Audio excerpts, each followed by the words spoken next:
Hello and welcome back to What That Aged Well. And this week we are joined by Faith Tibble. And if the last name sounds familiar, it's because we had her husband on a couple times already. And last time we discussed Crusader criminals. And this week we have the great pleasure of having his wife. Her name, as I said, is Faith Tibble. Has recently published. She's, of course, a historian as well. So it's so great to have couples on the podcast, of course. So we're going to discuss a recent publication that came out in April, the Crown of Thorns, which I'm trying to hold up here. So it's about the mockery scene and that in the how the actual Crown of Thorns that we see depicted in churches and in art of Jesus' death and the mockery, and that how that famous scene came to be in Christian medieval art. And I've seen a couple of podcasts that you've done already on this, and I read your book too, of course. And it's actually not for early later in the Middle Era that we see the famous crown come about. What for lack of better words, what took so long before we get to the? And we're going to drop back to the start, of course, in a few seconds. But what took so long before we see the famous Crown of Thorns, which of course is depicted on your cover here as well? Yeah, absolutely. Well, it's great to be here. Thank you for inviting me to join your podcast.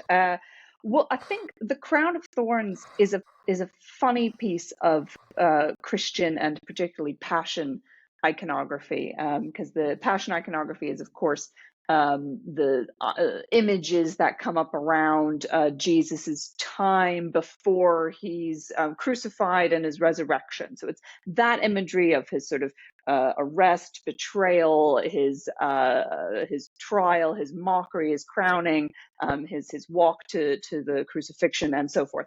And it's interesting because a lot of the imagery around these moments, probably the most important moments in the church calendar, is the Passion and sort of Holy Week, right, which we're coming up to next week.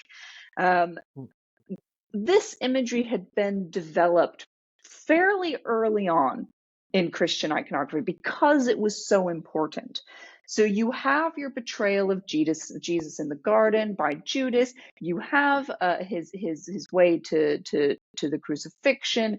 You have him before Pilate, and you have his crucifixion. Even you have his flogging, right? His flogging by the Roman soldiers. But the one thing that you don't see is the crown of thorns. And you don't see the crown of thorns until the 11th century, which is pretty late for Christian iconography. Part of the reason that this happens, I think, is because of some of what people are saying and thinking about the crown of thorns. And part of the reason, I think, is because it just didn't feel like it had a place in a lot of this imagery. So we just don't see very much of it until much, much later. And there are a lot of reasons. I think we'll talk about them. But what's fascinating is you do see it. You do see it once in the mid 4th century, together with the mockery scene, and then it disappears for 700 years. You have suggestions of it in maybe the 10th century, and then you see tiny suggestions of it. You have the mockery. It's very rare. And then it suddenly explodes. It explodes in popularity in the medieval world. So that's sort of the mystery behind the book, is why? Why does it take so long for this ornament that we all know so well, right? You think of the crown of thorns, you have this idea that pops into your head. You know that it's these sharp, cruel thorns sort of piercing into the bloodied brow of Christ, almost exactly that image, right, on the book cover. And yet, you don't see it until the 11th century at all as a crown made of thorns. So let's begin before the Crown of Thorns, as you do in the book as well. Before the book famous crown come in place, it's actually a wraith, and there's a reason for that why it is a wraith in early depictions of this, because that is of course a Roman tradition. So let's talk a little bit about this Roman tradition of the wraith as well, and how this is the early depiction of, instead of the Crown of Thorns, we get the Crown of Wraiths, for lack of better word. So let's talk about the famous Roman ritual with the wraith as well. Absolutely. So this idea of the wreath It's very interesting. And I sort of stumbled upon it in a strange way because my education is in the classics, so the Greek and Roman classics. And in one of my Roman history classes, we were studying in university. We were studying military decorations, Roman military decorations, sort of like we would think of medals, like honorific medals that we get in the military today. And soldiers could get these honorific wreaths instead of medals, and you could get them for all sorts of things. You could get them for being brave, you could get them for leading a charge, you could get them for all sorts of things. And I think it was sort of around Holy Week. It was sometime in Lent, near Easter, and of course so we're thinking about all of these things going on and in Jesus's passion. And I thought, wait a minute, the Roman soldiers who crowned Jesus with thorns, why would they be thinking of a king?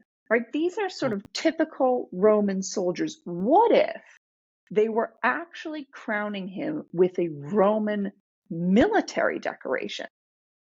So then, because luckily I know a bit of Greek, I studied Latin and Greek, I went back to the New Testament, right? Because the New Testament was originally written in Greek. And so you go back and you find that instead of a crown of thorns, the Greek word is a stephanon x akanthon. And a stephanon in Greek is a wreath. It's not a crown, it's a wreath. X means made out of in this context, and akanthon is a plant known as acanthus. Okay, so these two words are incredibly important, acanthus and wreath. The Roman soldiers were not crowning him with a crown like you and I would think of for a king, that sort of metal with jewels on it. It was a wreath, and it was made out of a very specific plant, which is known as the acanthus plant. And the acanthus plant is actually this very large weed that grows all over the Mediterranean.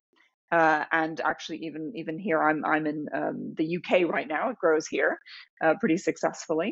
And it's this sort of these big leaves that grow out of the center, and then this big purple stalk this big stalk with these purple leaves or flowers that grow up the stalk. And it had a lot of important symbolism, for lack of a better term, in the ancient world. This acanthus plant, because it was a very unusual plant, right? You could pull it up, but if you leave a tiny bit of the root behind, it will grow up in full the next season. It is a relentless weed. It's almost like you can't kill it, right? So it had connotations with rebirth. It had connotations with resurrection. It had connotations with liminality, which might be a vocab word for you today. It's this idea of the barrier or the threshold between life and death. And it had all of these connotations in the ancient world. And so the idea of his wreath, Jesus's wreath, being made out of acanthus with these ideas of resurrection, it's quite apt, isn't it? Because what we know about Jesus in the Christian religion is that he dies and is resurrected. And so this idea that this plant on his head is actually symbolizing that anyway is very interesting. But the Roman soldiers, they were crowning him, as I said, it's probably more of a military decoration. And the reason for that goes back to really how the Romans felt about people like Jesus. Now, Jesus was known as a Messiah, right? The Christians believe that he is the Messiah, and he was what was known in the first century Judea as a messianic leader, right? There were quite a few of them cropping up in first century Judea because there was a lot of unrest in first century Judea. They were not happy being a province of Rome. And so there was this sort of simmering, seething resentment that was sort of bubbling under the surface at all times. And it would occasionally erupt in violence. And these moments of violence were often led by these messianic leaders. These messianic leaders, they were very charismatic.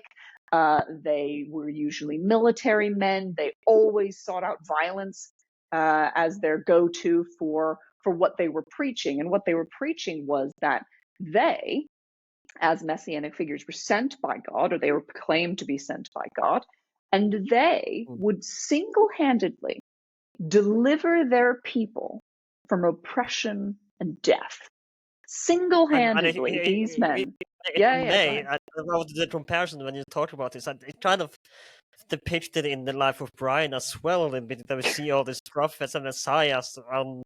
lining up and saying, I will deliver you from this or that. You kind of see this depiction as well, and we talked about this in our episode about Jesus a 2 years ago as well. There were several messiahs in that time, like you said, that when were trying to come, just Jesus was a bit luckier than most.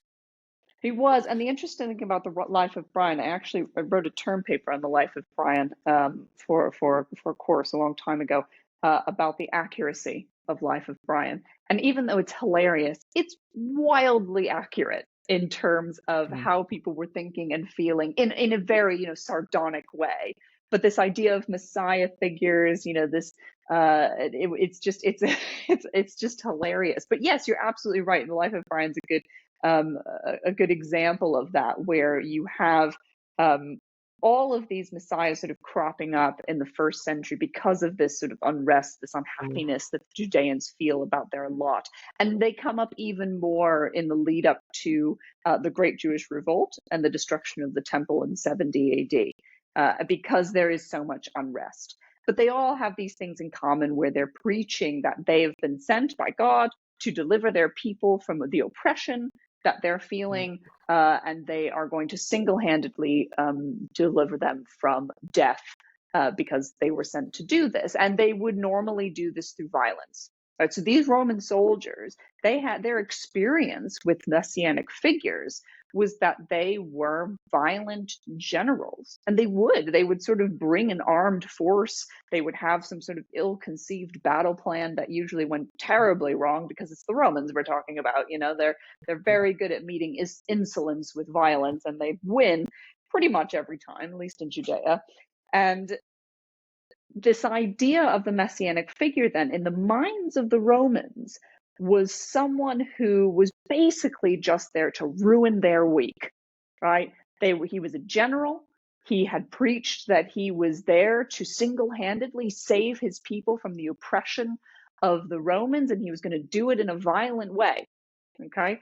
And here they had this messianic leader who in some ways had preached that he would single-handedly save his people from death. Yes, that's what a lot of Christians believe, is that Jesus was there to save us from death. And here he is, and he couldn't do it, right? They had him in captivity. They had just flogged him. They were about to crucify him. He had failed. He was a general to his people who had failed. So they wove for him this sarcastic wreath representing his incredible deed that he had done, his incredible deed as a general, that he had led his people out of oppression into new life and rebirth. And so they crown him in this mock wreath that designates his incredible deed. It's a cruel joke, but when you look at it, when you step away and you look at it from the perspective of the Roman soldiers, this was the kind of thing they were dealing with. It actually makes a lot of sense that they were crowning him not as a king, but as a failed general. Now, this Achamus plant as well, as you write in the book, it was quite painful plant, and it even as it was painful to have be put on your head, it was also painful to pick up. So it can't have been entirely pain-free for those who had to pick up the plant either. If I remember correctly, that it was quite a painful plant to actually make into wreath as well. Well, it's interesting that you say that, because the acanthus plant, it's a little different in different parts of the Mediterranean and the world. So the one that you see in art, right? So you'll see it, maybe probably all of your listeners have actually seen an acanthus plant in ancient art before. You have these things called Corinthian columns, right? And the capitals, or the top of these columns, have these sort of big flourishing leaves. sprouting out the top. There's the sort of fancy columns is what some people look at them as. That's acanthus, right? So many people have seen acanthus in art, these sort of big, nice, huge, sort of silky leaves. That's the very common type of acanthus. But you're absolutely right. In more arid climates, the acanthus plant is indeed very painful. As someone who has experienced in Israel, when I foolishly would go bare-legged hiking, right, and have just shorts on, and you rub up against an acanthus plant. Oh, it's agony! It's agony. It's just these little tiny thorns of poison, and then it's just you feel it for a day and a half. So yes, you're right. It would have been painful because of the plant that grew most likely in Judea, but it's not the thorns that we think of, right? When you think of the crown of thorns, you think of these sharp, cruel, individual thorns just pressing into his head. These were leaves. Yes, they were probably painful because they were leaves in Judea. They were acanthus plants in Judea, but they weren't the thorns that we think of. They would have been leaves rather than thorns. So let's talk about the mock. What's interesting as well is, of course, when this mockery scene that we see with Jesus, that the Romans kind of did a mock triumph of Jesus with the wreath, and the Christians or later Christians would actually turn it around into an actual victory wreath, and actual victory. This was not a defeat. It kind of spun it 180 degrees, and they said, no, this is actually a victory for us. This was indeed a victory for Jesus, not a mocking triumph, but an actual triumph in a way. Yes, I think what irritated the Romans about the Christians more than anything was their ability to turn the mores of the time on their head. So they were proud of death and defeat. It was a victory for them, and that's Sounds what like really certain irritated the people Romans. today But that in I can this, think of. sure, absolutely. I mean, I think in this context, what the Christians have done, with the early Christians, I should say, have done with the mockery and crowning is, as you say, they turn it on its head, right? Because if we think about, what are the Romans doing? They are celebrating the victory of Jesus as a general who single-handedly saved his people from death, right? And that's the mockery that they're mocking him for. But for the early Christians and for the Christian faith, that's exactly what Jesus did, right? Through his death, they believe that Jesus single-handedly saved all people, right, who believe in him from death. And for the early Christians, they were mocking him in a true fashion. It wasn't mockery, it was a true crowning of a true general for this truly incredible deed. And it's interesting because we actually see it in art. We see it in some of the earliest Christian art, this idea of turning the mockery, turning the torture, turning the suffering on its head to something victorious. And the first time that we see the crown of thorns in art is on this mid-4th century sarcophagus that I mentioned earlier. And it's hard to read these early Christian sarcophagi sometimes because they're almost, they're telling a story without fully telling the story because Christianity was still pretty new at this point. But you have on this scene one of very few passion sarcophagi where you have moments of Jesus's passion. Nothing bloody, nothing gory. There's no crucifixion up for a while yet. But you see Jesus before Pilate. You see Simon of Cyrene who carried Jesus's cross for him. And then you have this scene towards the center where you have this unmistakable Roman soldier. He's got his sandals, he's got his cloak, he's got his sword, and he's lifting over a very calm, very serene Jesus who's just sort of gently clasping his wrist and a scroll in his other hand. And he's very calmly, almost solemnly, almost lovingly reaching over Jesus's head to put on his head this leafy wreath. And it's almost this actual crowning by a soldier of his general with using this leafy wreath. Okay, so they've taken the torment that we're Sorry for used interrupting to. you, but I just want to say that you do actually have a picture of this in the book. So if you want to I read it, do, yeah. you will absolutely you will find the picture in the book as well. Yes, absolutely. It is there. And actually, you can go see this sarcophagus if you happen to be in Rome. You go to Vatican City. It's in the Vatican Museum, in the Museo Pio Cristiano, which is a very quiet part of the museum because, all of the usual things that you go to the Vatican for are not anywhere near. So you can go see it. It's very quiet, and you have a whole room full of these sarcophagi. So you can go see it. It's quite large, and it's absolutely stunning. It's full of detail. The images almost seem to pop out of the sarcophagus. It's absolutely stunning. So I would encourage you, if you're in Rome, to go ahead and see it.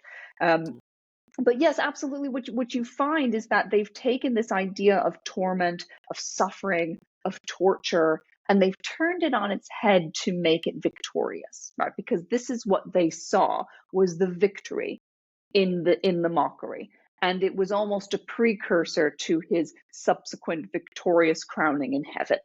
Okay, and that's this idea that you're talking about, is where they take something that for the Romans and for the people of the time should be deeply humiliating, and they make it triumphant. So, well, what about? I'm sure if people go to church today, and of course, if you go to church in this week, by the time the episode comes out, of course, the priest would probably talk about the crown of thorns, and they would probably talk about the mockery of Jesus in the Easter ceremony. I'm sure he will, but how were the early churches depicting because like you said, it wasn't a crown until the 10th century. So how did early churches and early medieval churches depict the wreath in their Easter ceremonies and in art before we get to the crown of thorns that we know today and that we see depicted in most churches of Jesus on the cross? Yeah, it's very rare.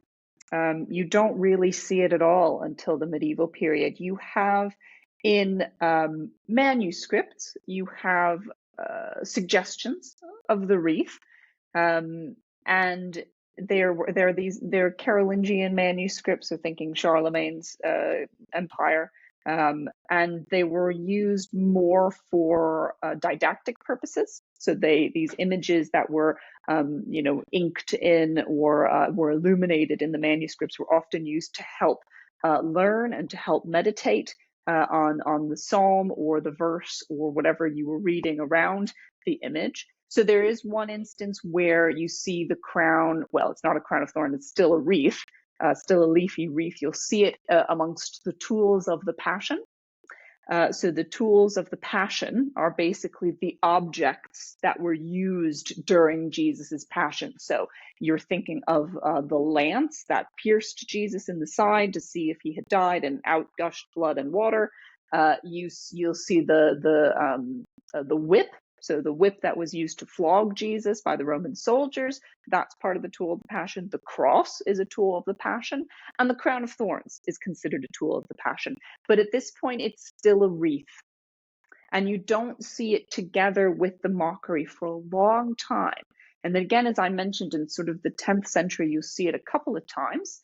And it's starting to be this wreath with thorns sticking out the top.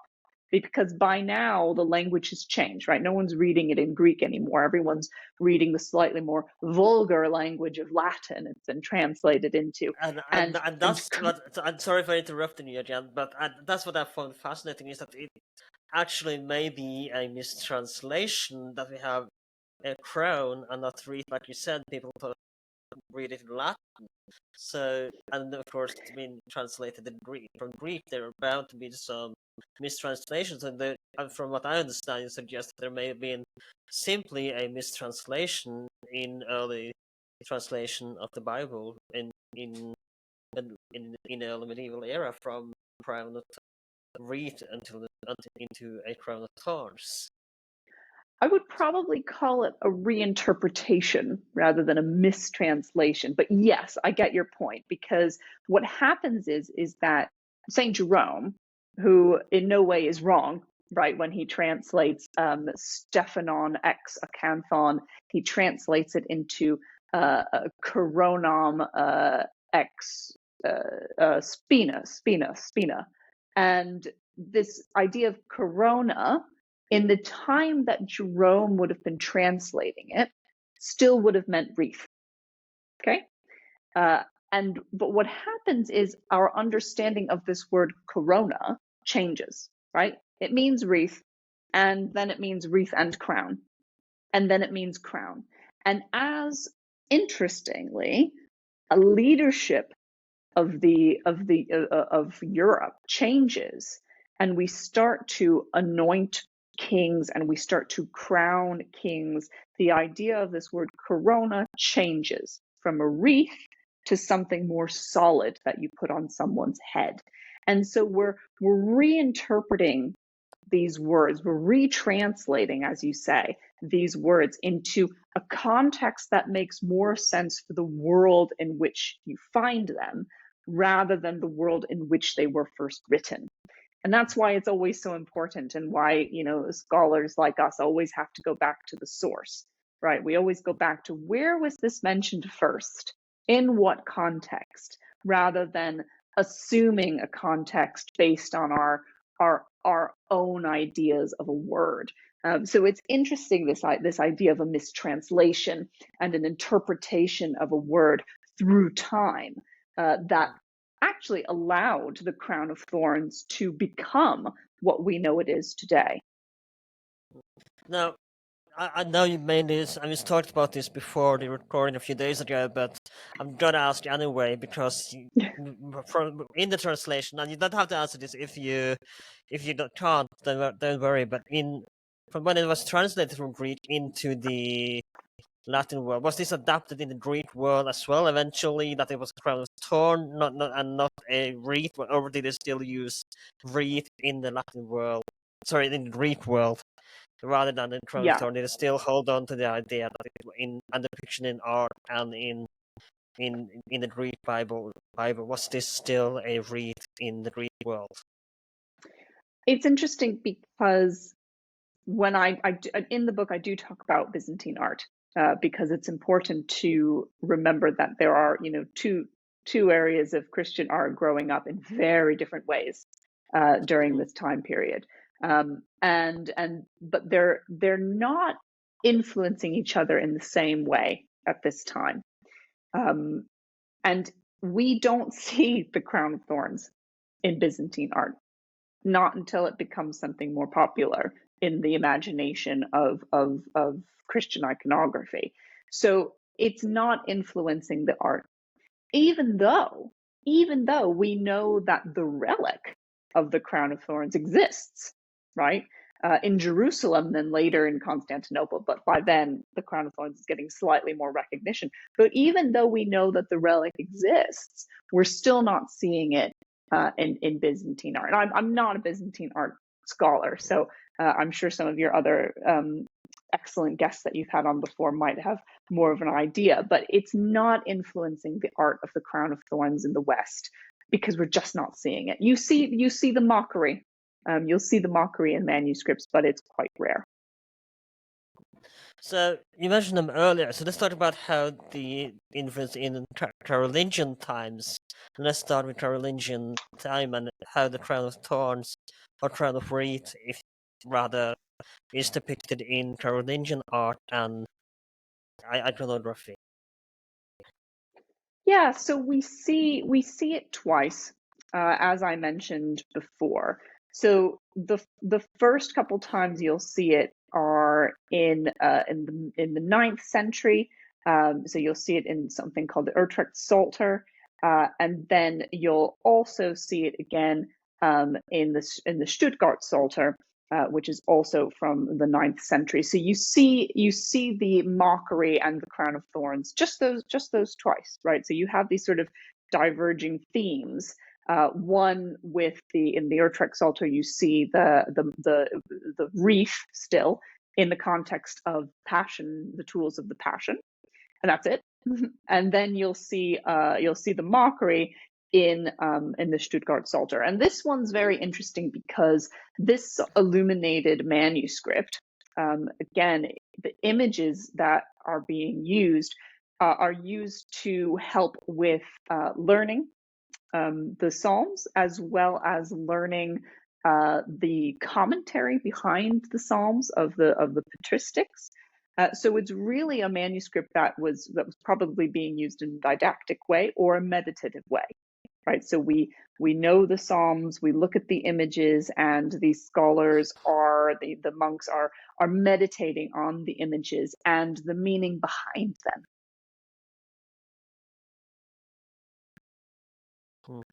So how about the Ottonian period then? How does this change when the Ottonian kings come? And this is something I found fascinating as well, which is one of the titles of your book, and made not to mention that in the beginning, but this called the Crown of Thorns, humble gods and humiliated kings. And so let's talk a little bit about this, because this become relevant. Yeah, I believe in the Ottonian period, the idea of a humiliated king, and you kind of touched upon this already a little bit, but let's talk about the idea of a humiliated king and how it came. And of course, in practice, I don't assume this was followed very well. But let's talk about the idea that a king was supposed to follow the example of Jesus and be as humble as possible, and how this crowning ceremony was. I'm not sure if that's the right word, but resembled Jesus' mockery as well, from what I understand, if I remember correctly. So let's talk a little bit about the idea of as the title of the book says, a humble, humiliated king in a way. Yes, absolutely. It was a fun title, and I think this idea of a humiliated king is very important. And the reason it's in the subtitle is because it changes the crown of thorns for the rest of time, right? For up until we see it now. Because what happens is that the medieval kings, this has been going on for quite a long time. Even the Carolingians and before them, and then the Ottonians and the Salians after the Ottonians. You find this idea, and here's another word, of Christomimesis. Christomimesis means the imitation of Christ. Okay, the leaders, the rulers, the kings of the medieval world were expected to imitate Christ. They were Christ's representative on earth, right? They were anointed if they were lucky and didn't just seize control. They were anointed by their archbishops and even the Pope eventually. And they were expected to be like Christ. And when they weren't, they were admonished by their bishops and their priests and saying, you're not being Christ-like enough.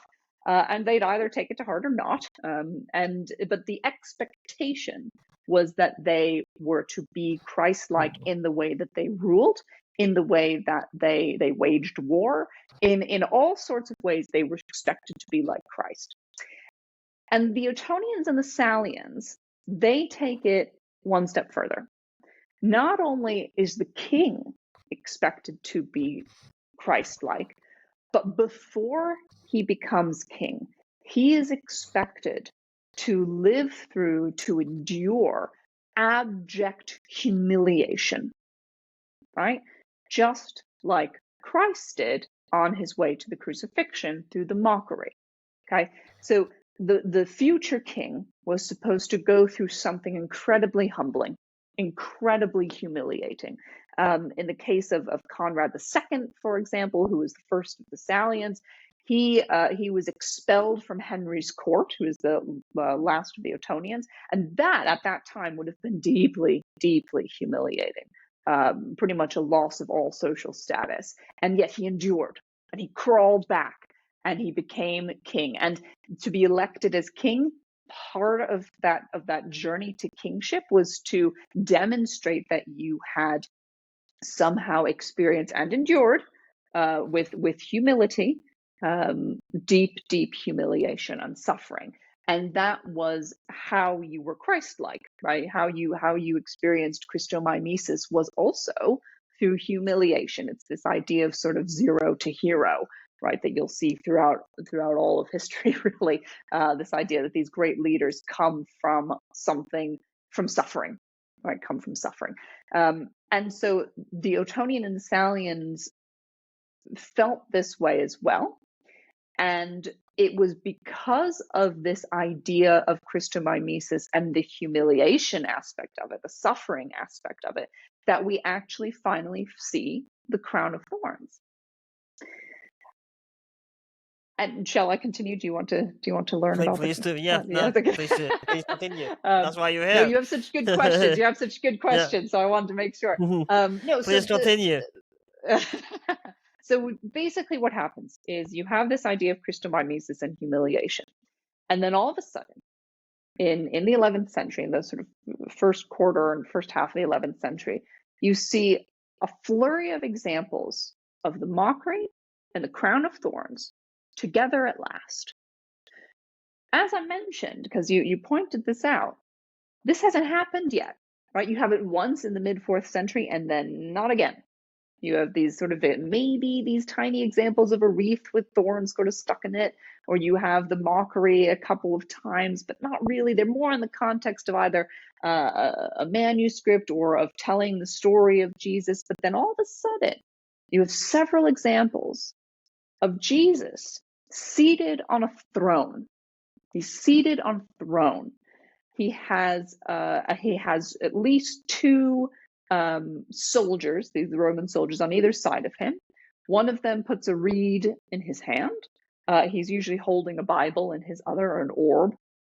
And another one reaches over his head and puts on a crown, a solid gold crown with these thorns sticking up out of it. And then they're expectorating on him, they're spitting on him, they have these gestures of their palms upturned towards Jesus They're in not singing always adoration. looking bright side of life, are they? No, this is not the right side of life, and it's in mock adoration. Okay, and you see this a couple of times where he's seated on a throne, he's got a reed in one hand, a Bible in the other, or an orb, and he's got soldiers on either side of him. He's got a crown of thorns on. All of a sudden, with almost no artistic precedence, does this happen? Because you're looking around, and as an art historian, you like to try to figure out where these images are coming from, right? If Where I may, is this? if I may, yeah, Yeah, I want to please. ask about that. Sorry for interrupting you again, but I want to ask you about how do we know that this is the first depiction of the Crown of Thorns? That because there's of course I assume a lot of people want to say that this is the first depiction, but how do you know that the actual first depiction is the actual first depiction of the Crown of Thorns? Well, And because you look can we at all tell of the which art. one? Because you haven't seen it yet. You go through all the manuscripts, you go through the From a medieval. from 21st century perspective. And I'm sorry, no, never mind. Well, no, because again, we have seen in the mid-4th century, but it's hard to argue that this sarcophagus would have influenced the image 700 years later. It's I think most art historians would say that's a very difficult ask. And so what you're finding is that again these smatterings that you're seeing of this wreath, of the mockery, they're so different than when you suddenly see the crown and the mockery coming together, because they haven't been together for 700 years, and suddenly they're together, and it seems like it's sprung out of nothing. But then you say, okay, well, if it's not coming from the Passion iconography of the time, where is it coming from? So you look around at the Ottonian and Salian art, okay, and there's one image that's everywhere, and it's cropping up all the time. And it's the image of the coronation of the king, the crowning of the king. Let me describe it to you. You have the king seated regally on a throne, cushioned throne, and he's got attendants on either side of him. One of them has a scepter in one hand, and then he's got an orb in the other. And on his head is often being put this metal sort of looking crown with these jewels that come out of the top, like you would expect a crown to look, right? And everyone around him, the attendants on either side, they all have their palms upraised towards him in adoration. Right? This image should sound familiar. I described one just a minute ago involving Jesus. Jesus is seated on the throne. He's got his reed or a mock scepter in one hand. He's got the Bible or an orb in the other, and his attendants are hands raised, palms upturned, mock adoration. It's the same image. So what's happened? This image of the mockery and the crown of thorns has come together in imitation of the coronation of the king. And it's because of what we talked about earlier, is this idea that the king needed to prove that he had been deeply humiliated at some point in his life, just like Christ. So the image of the deepest humiliation in Jesus's life juxtaposed to the coronation of the king. The king is saying, look, I'm just like Jesus. I'm crowned in humility, just like him. And it's fascinating. And then that image goes away, right? So finally, we have the crown and the mockery. They come together finally in Passion iconography, and then it kind of disappears. But the idea is there. So you see a smatterings of it cropping up, where you see at least Jesus is now crowned with thorns, and he's surrounded by people who are all mocking him. So this image sticks. He's not enthroned for a little while longer again, but this idea sticks, this idea of the mockery and the crown of thorns in one place together. So, when does this start to go, to use a modern term, when does it start to go viral, that this is depicted in other churches as well, that is kind of draws people say, hey, we kind of like the idea of a crown of thorns rather than a crown of wreath, and how does this kind of go in all the churches that we know of the famous depiction today? Yeah, that's down to one man, and his name was Louis IX of France. He's the one who sent the crown of thorns viral, right? He made the crown of thorns mainstream, and he did it by purchasing the relic. Not just purchasing the relic, but he purchased it from Baldwin II of Constantinople, and because he was having a rough time financially, but luckily, while Louis couldn't really give good crusade, he could give good money. So he bought the crown of thorns along with some other relics, and he brought them back to Paris. And Paris at this time was trying to be the new Jerusalem, right? And this is the 13th century, mid 13th century we're talking about. So the Crusader states have been lost, and Jerusalem has been lost. So Paris is trying to become, and it's been doing this for a couple of centuries, it's been trying to become the new Jerusalem, and it's the new King David, right? And so what does Louis do? Well, okay, he buys the crown of thorns, the actual relic of the crown of thorns that the Christians believe was actually on Jesus's head, right? And he brings it back to Paris. He takes off his shoes, he puts on rags. He's not wearing a crown. He's not wearing anything regal. All of his robes are gone. Barefoot, he walks through medieval Paris, which must be absolutely disgusting.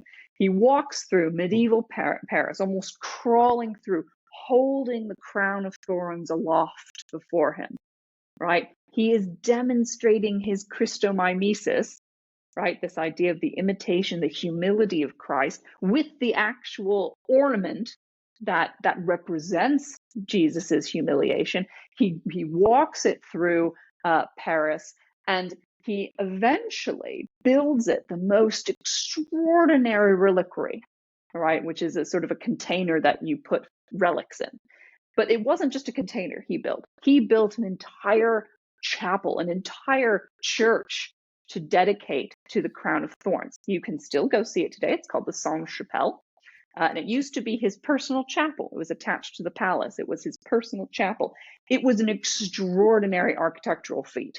If anyone is interested in medieval architecture, you should definitely study the Sainte-Chapelle. How it stays up, it's just, it looks like it's lightweight, like it's going to float away.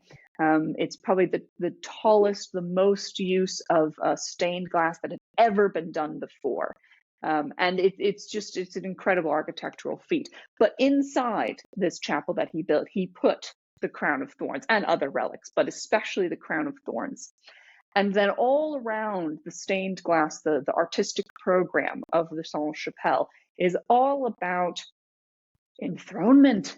It's all about coronation, or quite a bit of it is anyway. And it all sort of culminates into where the altar was, where the crown of thorns would have been placed above the altar in this sort of shelf that he was keeping them. And above the crown of thorns, the actual crown of thorns, there was a stained glass image of the Passion, Jesus' Passion. And in the center is Jesus seated on a throne, surrounded by attendants, being given a mock scepter, and having a crown of thorns put on his head.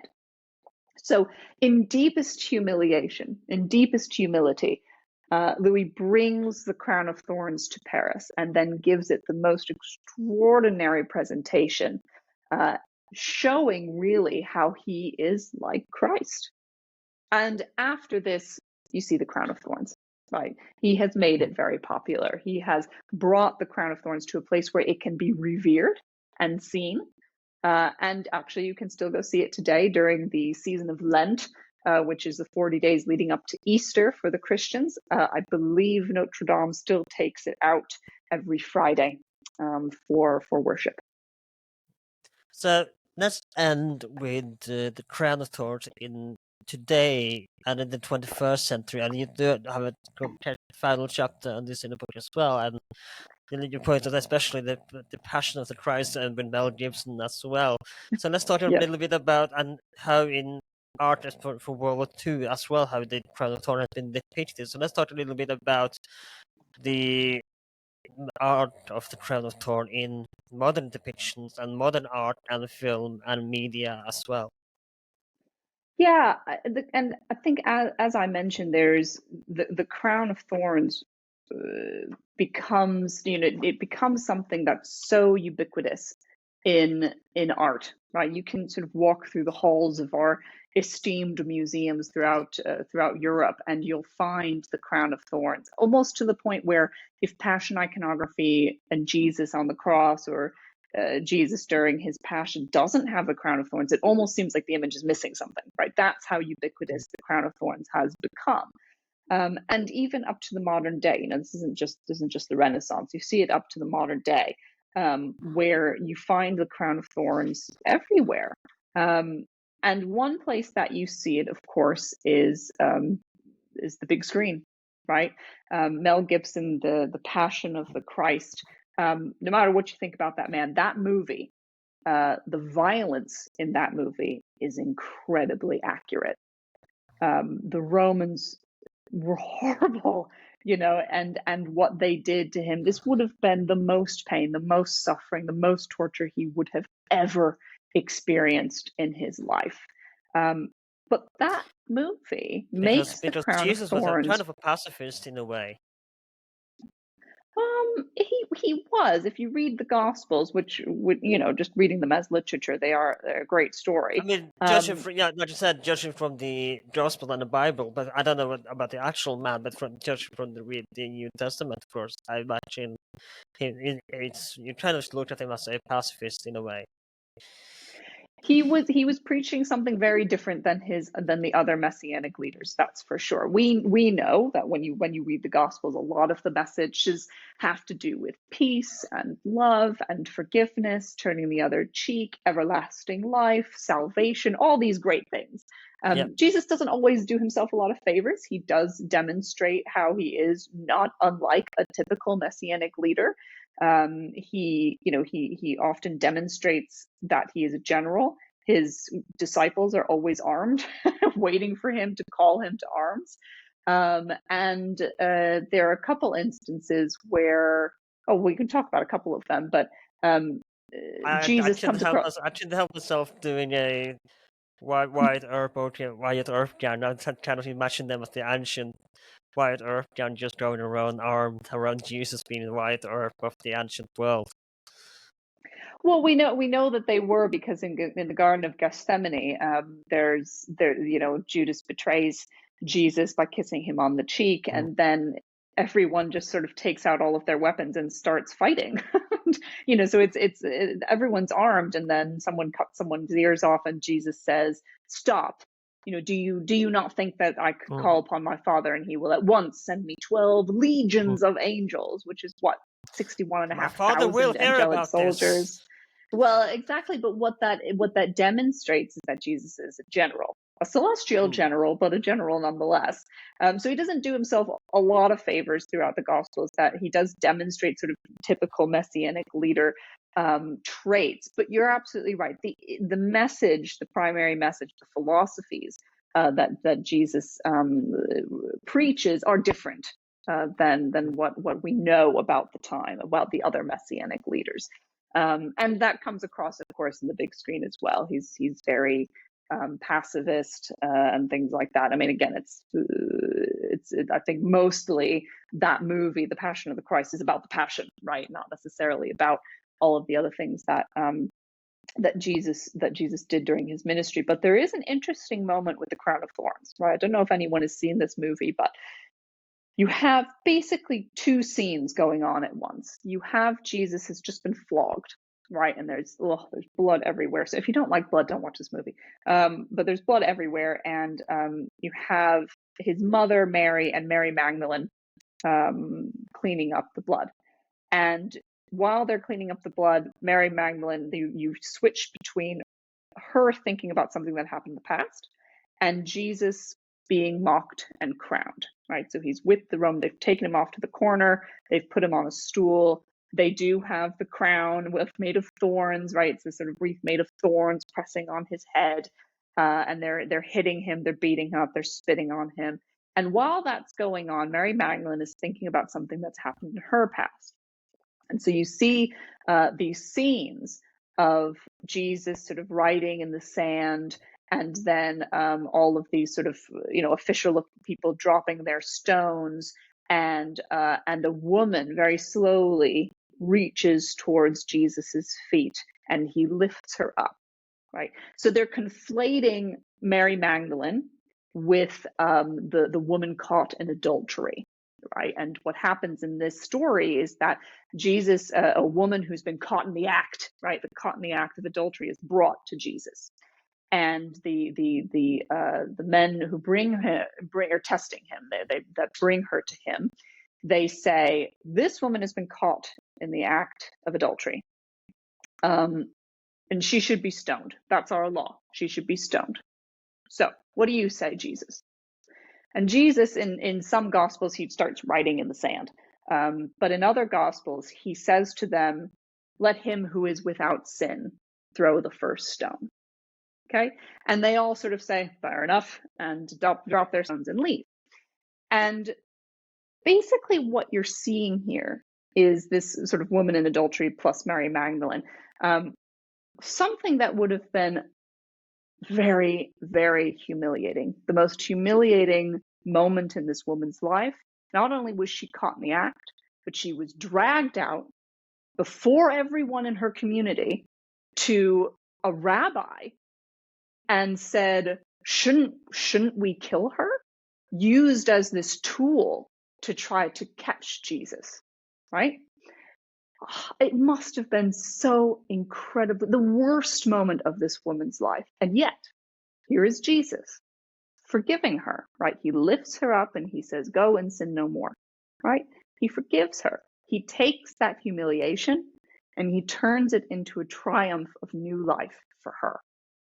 And so what you're seeing in this movie, right, is the juxtaposition between this moment of deep humiliation for Mary and deep humiliation for Jesus, and how these will eventually become new life and triumphant and forgiveness. It's a great way of seeing it. But as you know, we're using all of these same terms that we've been talking about for a while now, is how the crown of thorns is still associated with humiliation turned triumphant, right? That's the important thing here, is that even in the modern day, the crown of thorns, yes, it's suffering, yes, it's torture, yes, it's torment, but it's still triumphant. it's still victorious in our minds, because we go through and we see these paintings either in the modern world or in the Renaissance, these great grand passion paintings, and we see the crown of thorns, we see Jesus' suffering, and what Christians meditate on is that this suffering has happened so that we don't have to, right? The Christians believe this suffering has happened so that we are triumphant in heaven. Okay, so it's that same idea that you're associating the crown of thorns and always, even from the beginning, turning it on its head and creating something victorious. And that's what I find so fascinating about the crown of thorns, is that these ideas that started, right, for the early Christians, and even when it was just a cult, right, into their first imagery, into the medieval period, into the modern day, the crown of thorns turns humiliation on its head, becomes triumphant, whether that's Jesus in heaven, whether that's the medieval king being crowned, whether that's Mary Magdalene's humiliation to triumph. It's all happening, right? And it all remains the same. And that's what's fascinating about the crown of thorns. And there's one last thing, last artwork, and it's in the final chapter of the book as well. And I'll have to look it up because I can't say his name properly. But that is the Crown of Thorns from 1939, of course, by Albert Gutierrez. And sorry if I'm saying his name wrong, but he had quite, from what I understand, yeah. And he has sorry if I say his name wrong, but he had quite a difficult life, and his artwork wouldn't become, I wouldn't say it's famous now, but it wouldn't become known until later in his life as well. And especially as you write about is of course famous Crown of Thorns. And let's talk a little bit about his artwork and contribution in modern art as well. Yeah, Halverson's an interesting guy. Definitely, that I talk about him in that chapter. But he did suffer quite a bit, and I think clung to his mother killed his father, didn't she? Yeah, she did, and did not appreciate that he was becoming an artist in any way. And so he had a rough childhood. He was sort of dragged from Amsterdam to London, and this very dramatic end to his childhood with the murder of his father, who was also a painter and encouraged him in painting, and then he had to go at it alone. But there's one thing that Halverson continues throughout his life, and that's this idea of hope. Right, amongst the tragedy of his life, the wars he's experiencing, World War II, he wasn't able to fight in World War II, I don't think, or he did and wasn't able to do it for very long.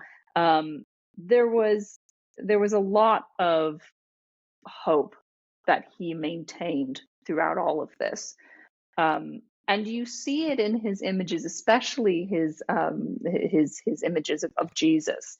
And the one that's in the book that you see in the book is called the Crown of Thorns. And you sort of see this white tablecloth that's kind of crunched up, and on it you see a cup with a cloth, almost a bloodied cloth around it. You see pliers that would have been used to pull out the crown of thorns, right? The cup would have been used to collect the blood and water coming out of his side. And then you see the crown of thorns, and it's sharp, it's jagged, even the shadows are sort of piercing. But there's also a lot of hope in this image, because these shadows that he creates are almost softened, right? He softens the shadows of the crown of thorns, of the pliers, of the cloth, to make it something more hopeful. And so that's what I find about his imagery, is that he does try to find within the horror of what he's experiencing the hope. And the Crown of Thorns, I think it's in Tate Modern, isn't it? But he's a very interesting artist. I'd encourage people to find out more about him. So going into Easter, as it is kind of perfect that we record this episode and it comes out in Easter time. What do you think? Well, if you go to church, what do you think extra about these, as you have studied and written about the Crown of Thorns? Of course, this will guaranteed come up in the Easter ceremony. I imagine. Do you think about this going into the Easter ceremony? Will you be thinking about this when you are in church and hear about the Jesus mockery and how I try to help, but think about this from a historical perspective. Yeah, I think it's actually it can be very helpful for people, who are going to church, who are experiencing Holy Week next week, who are hearing these stories, especially on Good Friday, right, when all of this is supposed to happen. Mm. I think hearing these stories and being able to look at them from their time and place is also very important, right? So you have the Gospels, you have these Gospel stories, and they're, for the Christians, they're living things, right? But they're what's called, sacred time and sacred space. But when you look at them from another perspective, when you look at them from the context of when they happened, I think that it really does enhance your meditation on this week. So when if people are going to church, if they are going to Holy Week, it's an interesting way to meditate on what's been happening during Jesus's passion. To be able to look at it from another perspective, I think can be very useful. Thank you so much for coming on and do this podcast. I'm looking forward to meet you in September on Steve's publishing part of it. But before you go, of course, where can people buy your book? You absolutely should read this. And now it's a perfect Easter read as well, considering it's Easter time. Like I said, by the time this episode comes out, where can people find your book if they want to buy it? Where can people find you on social media if they have further questions about the Crown of Thorns or other perhaps art history that they want to talk about, or other social media where do you have any links you want to share in the description below, or do you have anything other you want to share right now before you go? Yeah, absolutely. People can find the book.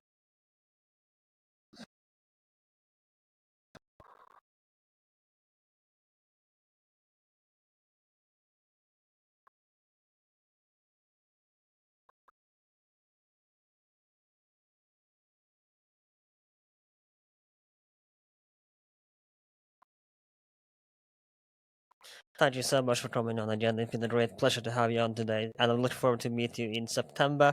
This has been What That Aged Well. We are available on all social media on the Blue Sky, Instagram, and Twitter under But That Aged Well. You can find us on Spotify, YouTube, Apple Podcasts, wherever you can find podcasts these days. We do monthly live streams on YouTube, so make sure to check them out as well. We did one recently on the Crusades. We have a little reel on Instagram that you can check out as well. That so you can see what the live streams are about, where you can ask the historians questions.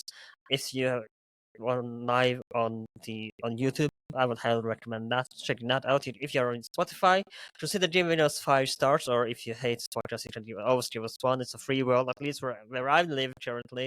So it's all up to you how much you want to rate in the end, or if you are on Apple Podcast, consider giving us 5 stars as well, and a review. If you write a review, you can also leave a comment on Spotify under this episode. What do you think about Crown of Thorns, and do you have any favorite depiction of the Crown of Thorns movement? Crown of Thorn depiction. And of course, if you're on YouTube, like, share, and subscribe. Leave a comment. My name is Alan, and I'll see you next time.